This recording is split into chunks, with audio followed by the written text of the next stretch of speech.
Hello, I'm Amber, and today I'm going to tell you why I, as a blind person, love dreaming.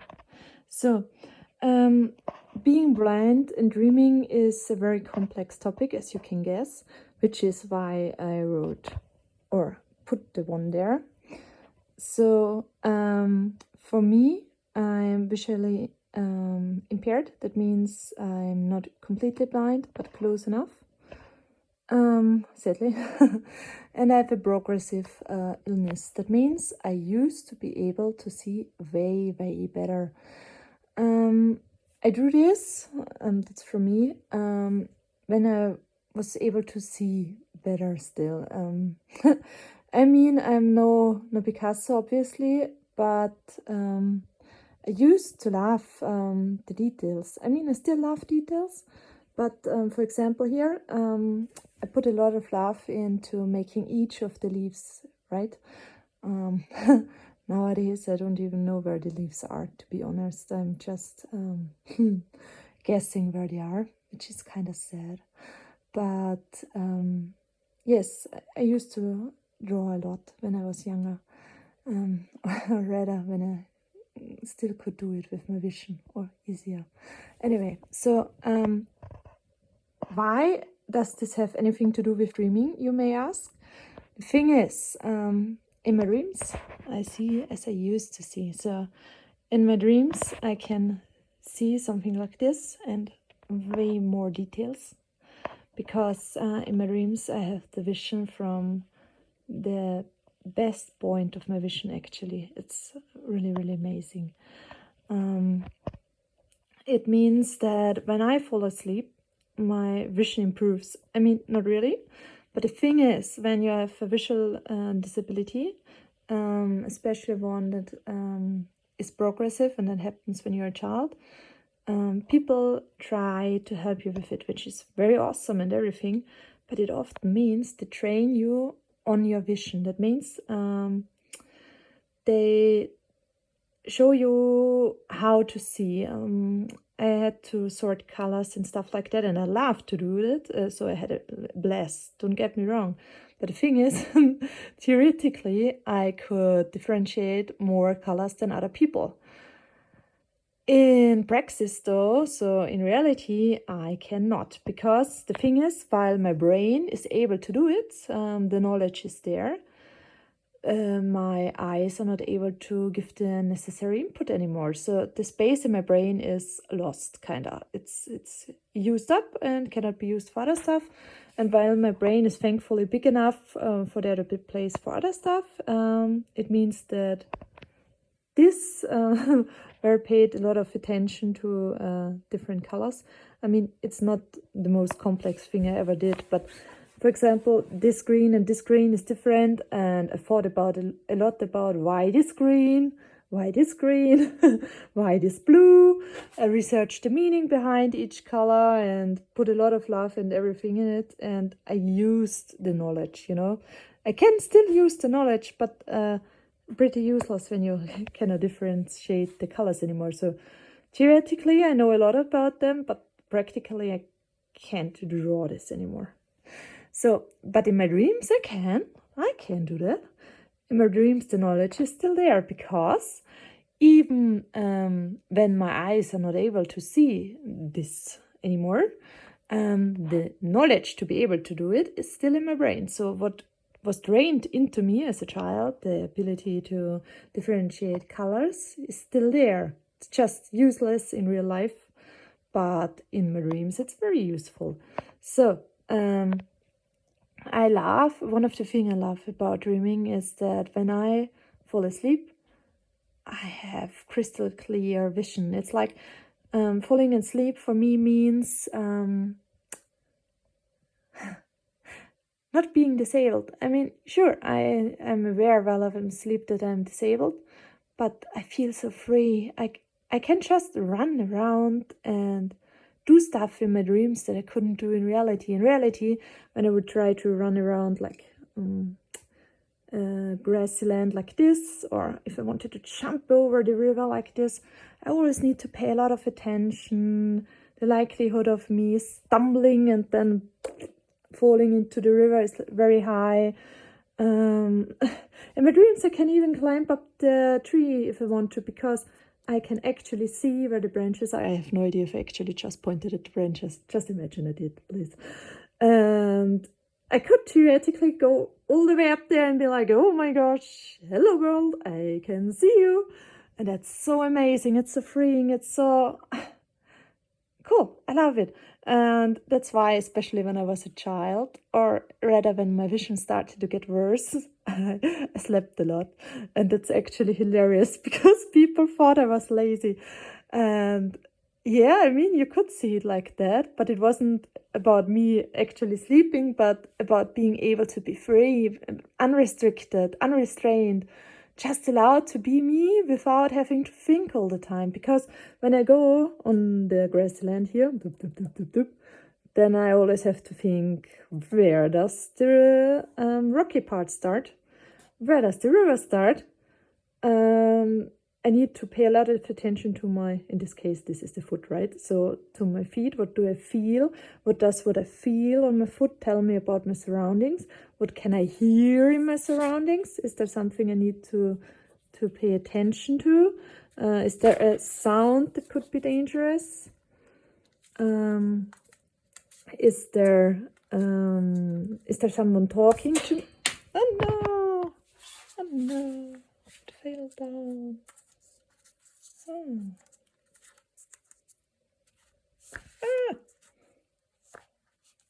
Could you stay there, please? That's actually a very good example what happened there. So I didn't show it on the camera, but I nearly dropped this because I pointed at it and I touched it, you know. And when I touched it, I accidentally moved something, and because I was focusing on talking instead of what I was feeling, I nearly dropped this, and I'm not daring to move it now because somewhere below there is the actual thing with which I put it there, and I would have to literally crawl on the floor and search for it. And in my dreams, which is a good example here, I could just go down, pick it up, and go on with my life.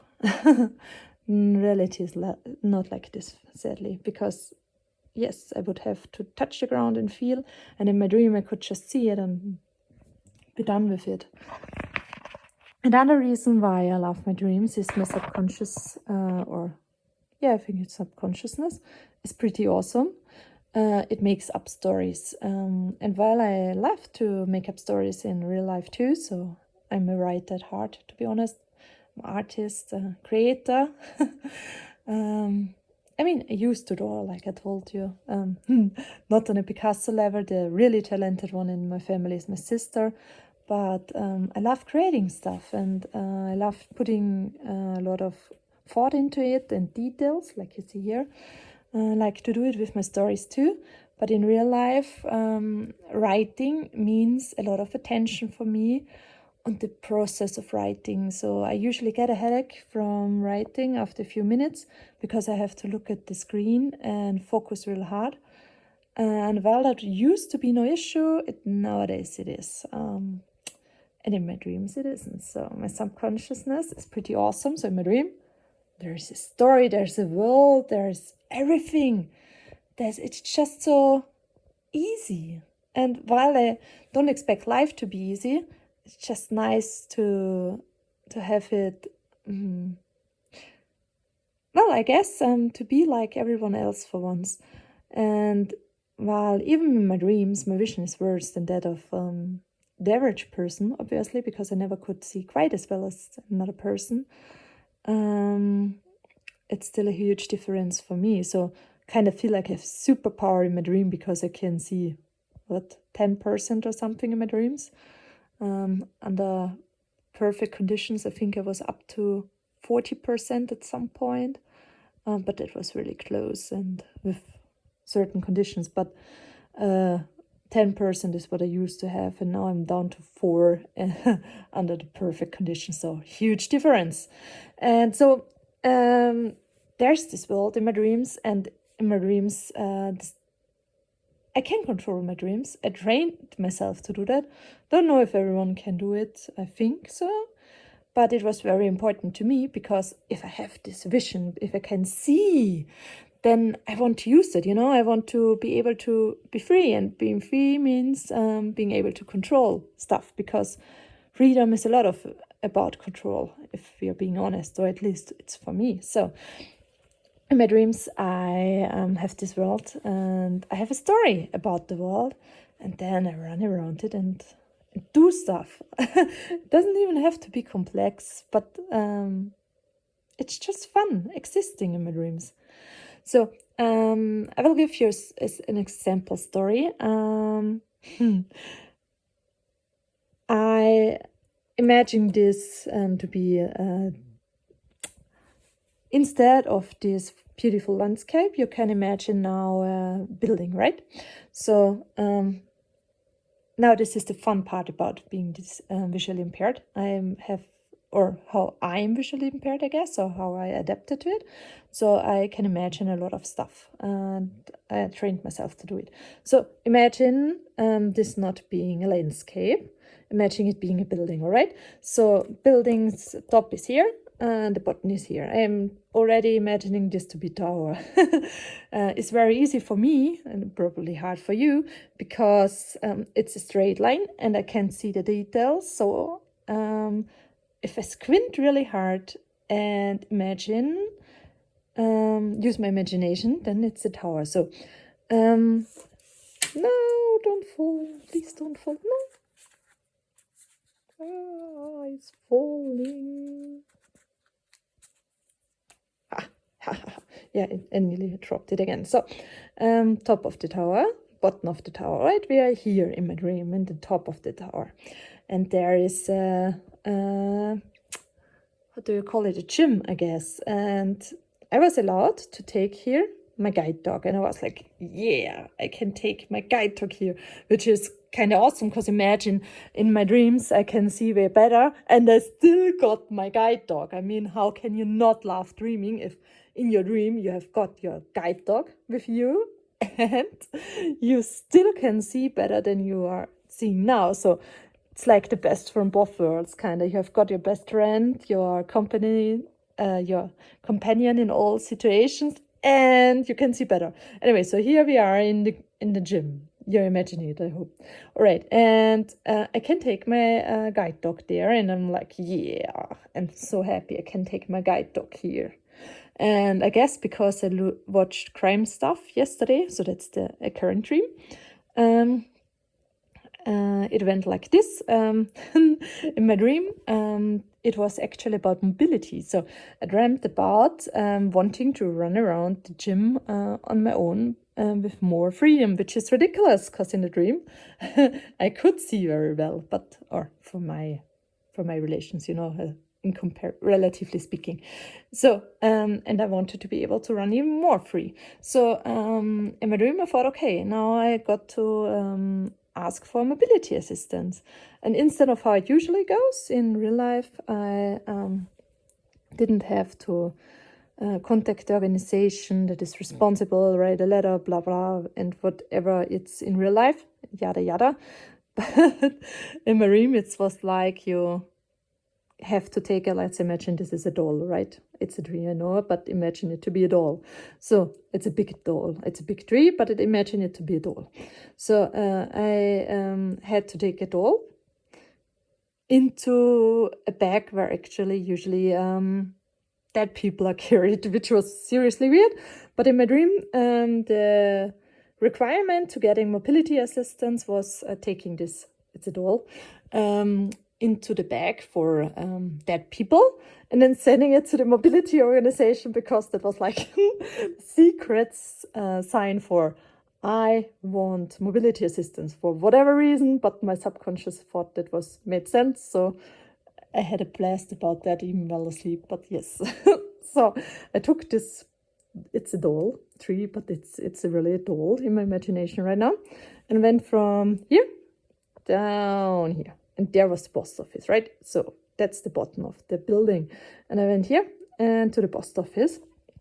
And I was like, yes, I want to put the doll that is in a bag anyway, but I said I want to, they just saw the bag, right? So I want to send the bag per post to the mobility service. And there was a huge line before me and many people, right? So they kind of looked at me strange because obviously it was a bag with something inside that usually was a dead person, but in this case it wasn't, but they didn't know that.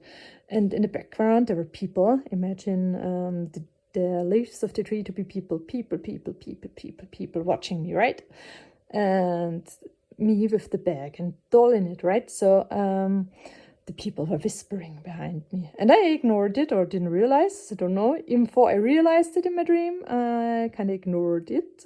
So my dream self was aware of it in one way, and not in another. So while I, as the dreaming person, knew there were people whispering, for the purpose of the story, the dream self that was actually walking around didn't know, which is another thing I love about dreaming, because it's so multi-layered and creative, and oh my gosh. Anyway, so people obviously told the police, oh my gosh, someone is carrying a bag that suspiciously looks like there is someone dead in there around near the post office. And I forgot my bag, so I had to go up, all the way back up here, and get it. And when I came back down, there was already the police. Now imagine just beating the police, police coming, right? So, and the people behind me whispering, oh my gosh, do you see the police? And the police said, huh, you have got a very suspicious bag there. What is in it? And I was like, huh, never considered that they could interpret it like that. Huh. And then I showed them, oh, don't worry. In the bag, there's just a doll. Remember, it's the doll. And they were like, I never expected that. Why the heck are you doing that? But okay, it's okay. Okay, if you want to send it per post, then all right. So, and then I went back up, and already sent the bag, right? Went back up. So I was here again in gym, and very happy because I got the mobility assistance, or I sent it to the mobility assistant, so that was on the way. Now I was back up with my guide dog there in the gym. And in the gym, there was previously a teacher, or someone who was teaching something, I don't know, maybe yoga, maybe something fitness. Anyway, so the person was very nice to me and loved my dog. And in the background, even up there were people whispering, right? So when I came back up there, the mood was very, very weird, and was like, oh my gosh, what is happening? Why is the mood up here so weird suddenly? And then someone said, the teacher is dead. I was like, oh no, what happened? Why is the teacher dead? And they were like, yes, it was your guide dog. I was like, oh no, my guide dog didn't do it. And they were like, yes, he pooped in the bathroom, so now the teacher is back, is dead. And I was like, huh? Why would my dog pooping kill the teacher? And besides, I would have noticed, because obviously I was very confused about that, but they were insistent, yeah, your guide dog killed the teacher. He's dead now. I was like, oh my gosh. And I went back down the tower, building. That's a building, remember? And went back to the post office, because there were the police officers. The police officers are the leaves, remember? And I told the police officer, no, they said my guide dog killed someone. And the people in the background, whisper. So, and then I took the police back up and told them, so, all right, here is the scene. Help me, what should I do? They pretend my guide dog pooped there. And when we went into the bathroom, there really was poop. I was like, oh, but it's not his. I told the police, can you do a DNA test? The police was, what? No, we are not doing a DNA test on the poop of your guide dog. And I was, but that would prove that it wasn't my guide dog. He didn't do anything. He's innocent. And they were like, no, we are not here for that kind of stuff. We're not going to do that. And so I said, all right, you could touch it instead, and then if it's fresh or not. because if it's cold, then it's not fresh. They were like, no way are we going to touch that. And I was like, I can touch it. And I said, that's not going to prove anything. I was like, oh, but that's, we were here, remember, in the gym. But that's how you can prove it. I mean, it obviously wasn't from my dog. And they were like, no, we don't do that. And then in the end, my dream skipped there because dreams tend to do that, which is another good thing about dreams. It kind of skips boring parts. So and then in the end, it turned out that one of the whispering people back here had an issue with my guide dog, and got so imagine this to be a grassland. It is a grassland where another dog pooped, right? And so one of the whispering people got the dog poop of another person, another dog, and put it up there and created a scene where the teacher would actually die from the dog poop. However, that is possible, maybe from the sight of dog poop or the shock or whatever. I don't know. Dream didn't go into detail, and I'm actually thankful for that. Anyway, so they took the dog poop and put it up there in the gym, in the bathroom, to make it seem like it was my guide dog, because the whispering people, one of them hated dogs, and they wanted for this to be a scene that causes guide dogs to be prevented from being allowed in the gym, because they saw how happy I was for him to be allowed in there, and how happy my dog was for the attention. And it made them angry because they're whispering people hate the dogs. And so the conclusion of the dream is someone wanted to prevent a guide dog, which is a help in everyday life, which allows me in real life to actually walk around this plane, from being allowed in a public setting. And now, how is this connected to why I love dreaming? I love it because it means my subconsciousness was thinking about how many people hate dogs and how badly they often treat them, and especially guide dogs, which are actually a help, often get hate from people. I mean, less than usual dogs, but way too much anyway. And some people, they get more hate in that regard, that when I go, let's imagine this being the gym again, when I go in the gym and take him with me, they are angry because usually there are no dogs allowed, and they don't want this to happen. So to prevent this from happening, well, in real life, hopefully they are not going to create such a scene. They often make a scene for me, so I either feel embarrassed and want to go out, or to get the manager and try to get him to push me out, to shove me out, whatever.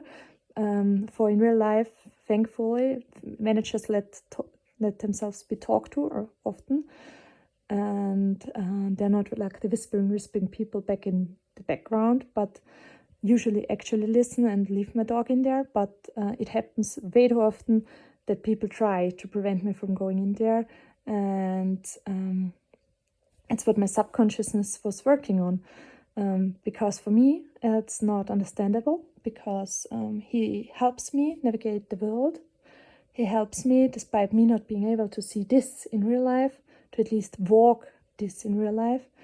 And it explained it to me in a way that I understood. Not an easy way, not really, because it was packed into a story. But story is how I really understand it, and how I really realize, yes, there are actually people, whispering people, who have an issue with guide dogs and would actually do something just to make sure you are not allowed inside. Even if in real life it's less drastic, they actually do it. And my subconsciousness was working through that, because for me, like I said, it's not understandable. It makes no sense. I would never ever, I hope I would never ever do something like this to someone else, because it actually harms them. and shouting and then, "No dogs allowed, go out." It's not only mean, but it actively prevents people from navigating the world. And even if they think they do it for good reasons, like preventing dog hairs inside or whatever they are thinking, they are preventing someone from me from going around and being able to go to the gym, because without him, how am I supposed to get there? I need to get up the tower, I need to navigate the plains. I can't do it like in my dreams, that I just go up the tower without him, especially if it's surroundings or building I've never been to. I need him. My guide dog is my eyes, my guide dog is my heart, my guide dog is everything for me. And so in my dreams, I worked through that, and that's why I love dreaming, because dreaming allows me to understand the real world and to see it with more clarity than I often do when I'm awake. Because even when I'm awake, I am actually able to think through stuff. When I'm dreaming, I can process it, I can see it with more clarity, literally and figuratively, and that's why I love dreaming. Thanks for watching. I hope some of you stick around, subscribe, comment, and I would love to hear your experiences. How do you dream? Because as funny as this sounds, I never understood how dreaming for people without visual impairment works. And for the next part, you can look forward to Ash, who is completely blind from birth, saying how she is dreaming, because this is how it works for me. But since she was never able to see, it's completely different for her, and for me at least, it's very interesting. And yeah, I hope you're going to stick around to see that too, and thanks again for watching.